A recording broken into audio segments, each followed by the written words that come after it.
Hello my dear students, welcome back to our YouTube channel. तो students, चलिए एक बार फिर से हम लोग यहाँ पर आपके लिए आए हैं बीए के इम्पोर्टेंट क्वेश्चन लेके। ठीक है, तो चलिए देखो, बीए के important question FY BCom semester number 2 के लिए, मतलब कि मॉडर्न बिजनेस प्रैक्टिस के लिए कौन कौन से आपको एटलीस्ट करके जाना है। तो देखो, जितने क्वेश्चन हम लोग बोल रहे हैं ना उतने तो कर लो, खास करके लॉन्ग क्वेश्चन।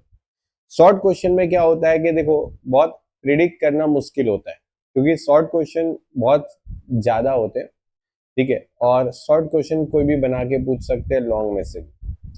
फिर भी मैं आपको यहाँ पर कुछ शॉर्ट क्वेश्चन दे रहा हूँ, उतने पढ़ लो। कभी कभी क्या होता है, शॉर्ट क्वेश्चन लॉन्ग में भी काम आता है, लॉन्ग क्वेश्चन शॉर्ट में भी काम आता है। ठीक है, तो देखो, सबसे पहला है आपको पढ़ना है डिफाइन मोटिवेशन। ओके, और देखो मैंने गुजराती में भी दे रखा है, तो आप अपने फ्रेंड सर्कल में गुजराती मीडियम के कोई स्टूडेंट्स है तो आप उसको भी शेयर कर सकते हो। हमारे गुजराती और इंग्लिश के दोनों के पेड कोर्स भी अवेलेबल है। ठीक है, चल, what is event management. Okay, तो इवेंट मैनेजमेंट का मतलब आपको बताना है, state the characteristics of communication. Okay, अब देखो ये जो है कैरेक्टरिस्टिक्स ऑफ कम्युनिकेशन, ठीक है, ये लॉन्ग और शॉर्ट दोनों में काम आता है। Clarify the meaning of self-development. Give the definition of control. Explain formal or informal communication. In which year CPM method was developed and by whom? मतलब किसने CPM मेथड डेवलप किया था और कौन से साल। ओके, कौन से साल में और किसने किया। Explain the political event management. अब देखो यहाँ पर पॉलिटिकल इवेंट मैनेजमेंट पूछा है, हो सकता है एग्जाम में आपको कोई और इवेंट मैनेजमेंट के बारे में पूछ रहे हैं।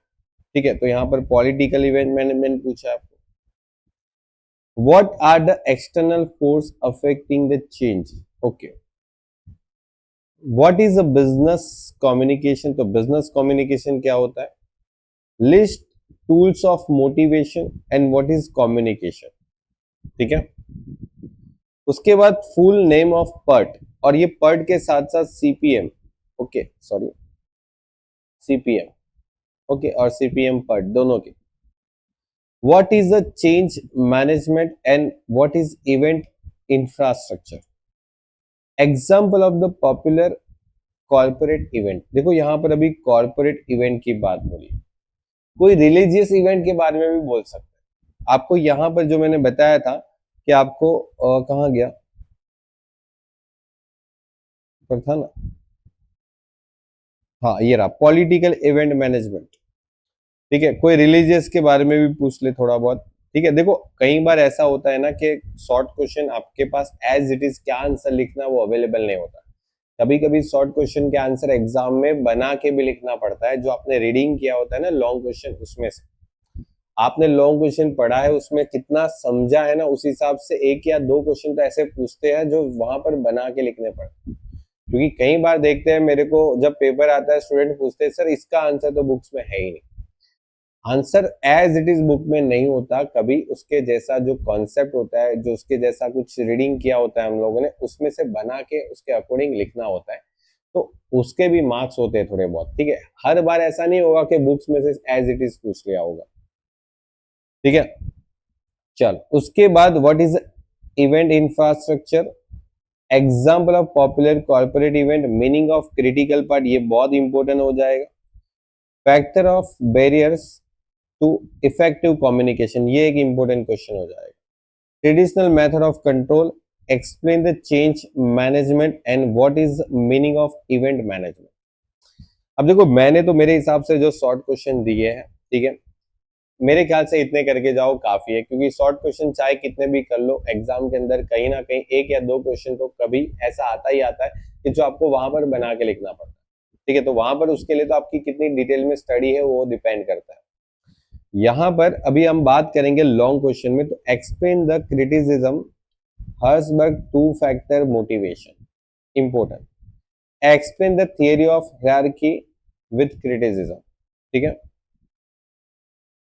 अब्राहम मास्लो आएगा यहाँ पर, है ना, किसकी हायरार्की पूछिए वो लिखना रह गया, अब्राहम मास्लो आएगा। ठीक है, यहाँ पर थोड़ा सा टाइपिंग मिस्टेक है। ठीक है, तो अब्राहम मास्लो यहाँ पर लिखना। तो अब्राहम मास्लो की जो हायरार्की ऑफ जो है वो उसके क्रिटिसिज्म लिखने हैं आपको, ध्यान रखना। Explain the advantage and limitation of the PERT method. तो पर्ट मेथड के एडवांटेज और लिमिटेशन दोनों मोस्ट इंपोर्टेंट है, याद रख के जाओ।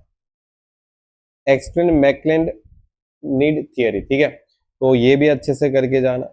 Describe the barriers to the business communication, देखो ये शॉर्ट में भी पूछा था, ठीक है, ये शॉर्ट में भी पूछा था और अभी लॉन्ग में भी इसके डिटेल में डिस्क्राइब करना है आपको। Explain the self development and communication, clarify the importance of the communication या तो एडवांटेज, अब ये शॉर्ट में भी पूछा था, लॉन्ग में भी पूछा। Explain through the diagram with different types of communication network, ये एक मोस्ट इंपोर्टेंट टॉपिक है और ये सीपीएम ऑफ पर्ट, ठीक है, सीपीएम पर्ट को आपको पूरा एक्सप्लेन करना है। फिर उसके बाद explain the advantage of budgetary control और उसके बाद difference between communication and motivation और scope of the event management and discuss the different tools of motivation.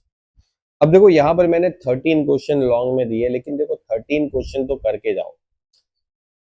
कभी ऐसा है ना कि आपका जो बीए है वो बहुत लेंथी है, ठीक है, तो कहीं ना कहीं बीए के अंदर आपको थोड़ा सा एक्स्ट्रा भी करना पड़ेगा। पहले इतना अच्छे से पढ़ लो, फिर इसके रिलेटेड कुछ और एक दो क्वेश्चन आपको लगता है कि नहीं ये करके जाना चाहिए तो कर लो। और हो सके तो मेरा टेलीग्राम चैनल की लिंक मैंने नीचे डिस्क्रिप्शन में दे रखी है, वो भी ज्वाइन कर लो। कहीं ना कहीं मैं वहां पर भी एग्जाम से पहले अगर कोई ऐसा इंपॉर्टेंट क्वेश्चन लगता है कि ये पूछेंगे 100%, तो मैं वहां पर शेयर करता हूँ, तो वो भी आप पढ़ सकते हो, ठीक है, अच्छे से। फिर explain the component of event management, ठीक है, importance of event management and process of change management.